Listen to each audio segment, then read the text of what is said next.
Hey crafters, thanks for joining me. Today I'm going to make a fun Christmas card with a detachable shaker element. Hope you enjoy!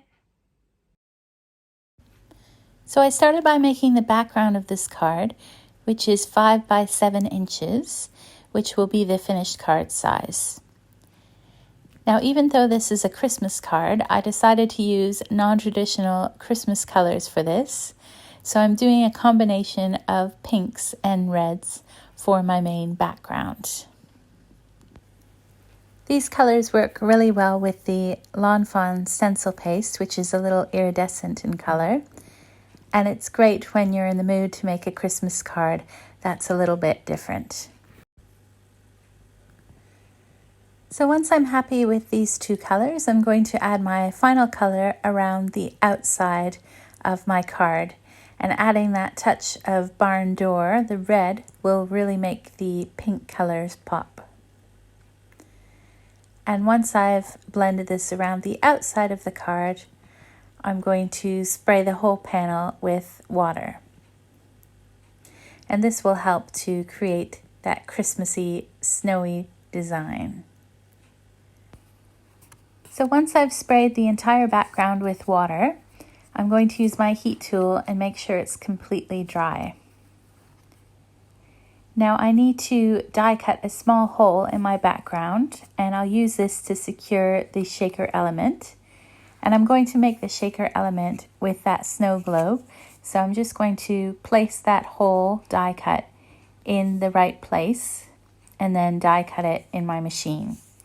And this is actually the small circle from the little fireflies from Fawn, but you could use any circle die for this.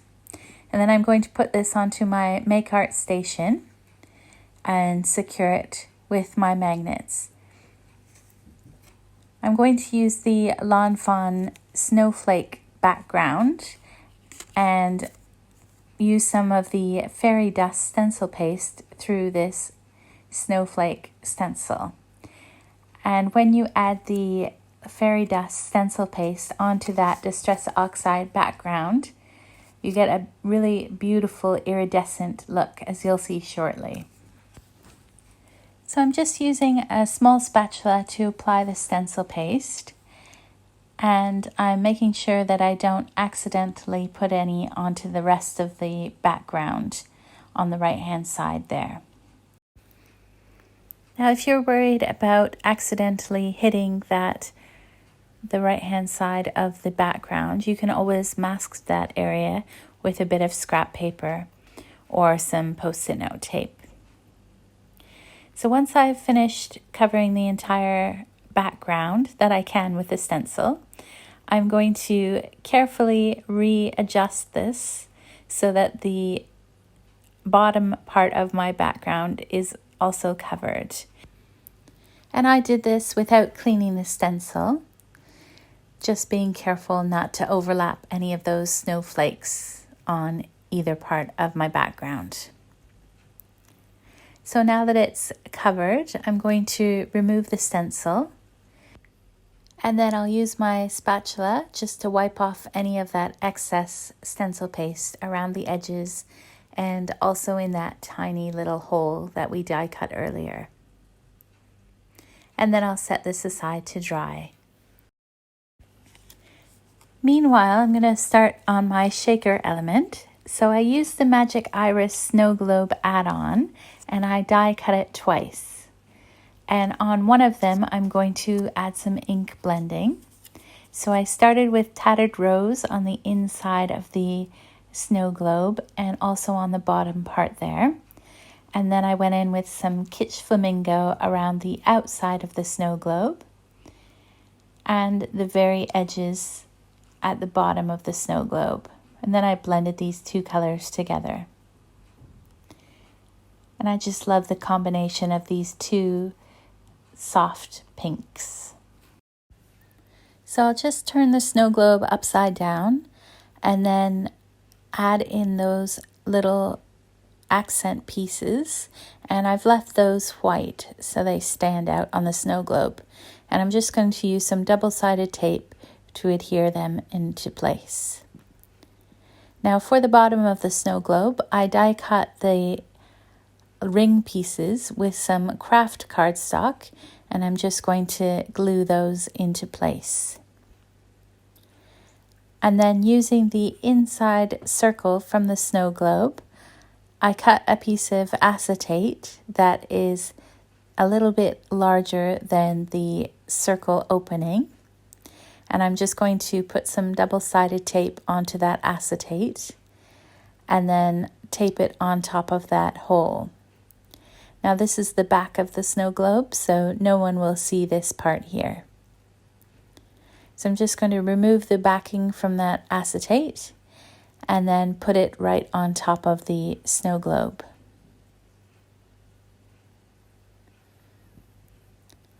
And then to make my shaker feature, I'm going to use some foam squares and some foam tape. And to make it go around the circle, I just removed the backing paper from the foam tape, and then it's easy to move around. So I'll just put that on and do 2 layers of a combination of the foam tape and the foam squares.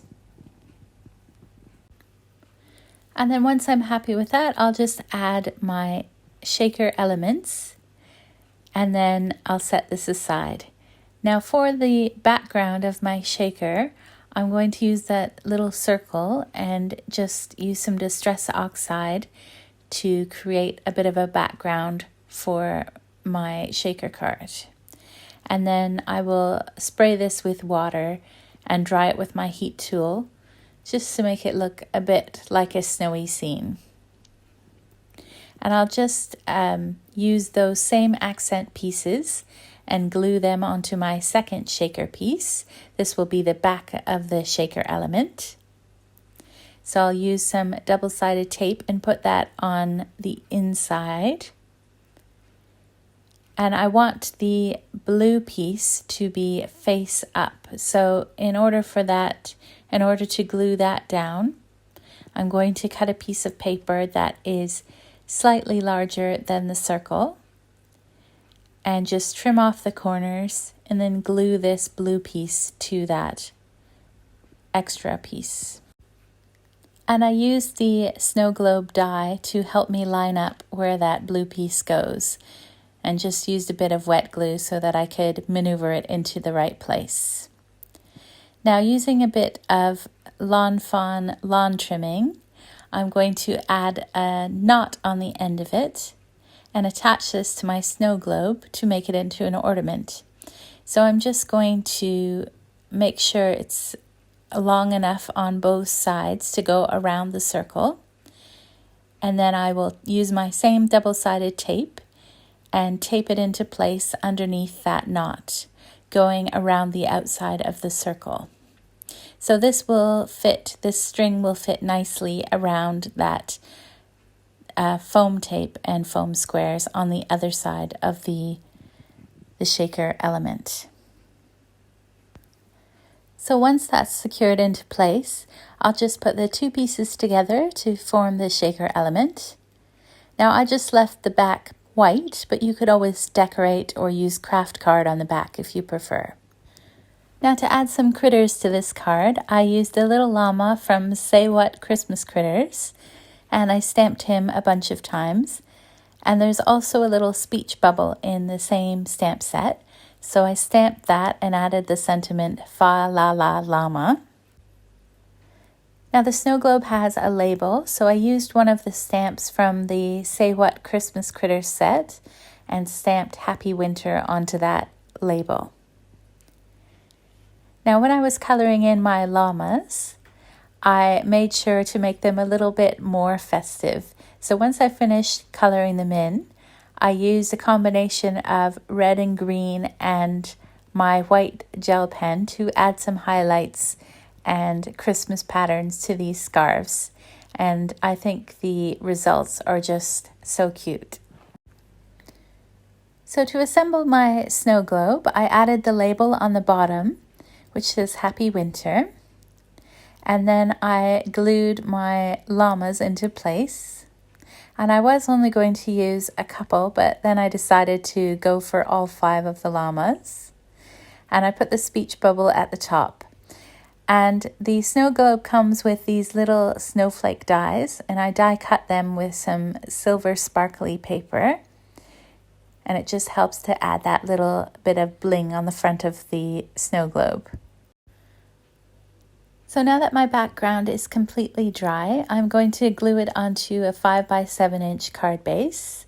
And I just use double-sided tape for this, and that helps to keep the textured background completely straight and flat. And I did die cut a circle onto my 5 by 7 inch card base as well, so that there is a coordinating hole in the same place. Now on the inside of the card, I stamped Happy Holidays, as well as one of those little llama stamps. And that's also from the Say What Christmas Critters stamp set. Now in order for my ornament to be easily removed by the recipient, I'm just going to tape this into place using a couple pieces of Post-it note tape. And that way they can easily take it off and keep it on their tree or in their office. And I'm sure that they will enjoy displaying this shaker element. Thanks for watching, and I hope you found this video inspiring. If you haven't already, please subscribe so that you're notified whenever I post a new video. Have a crafty day!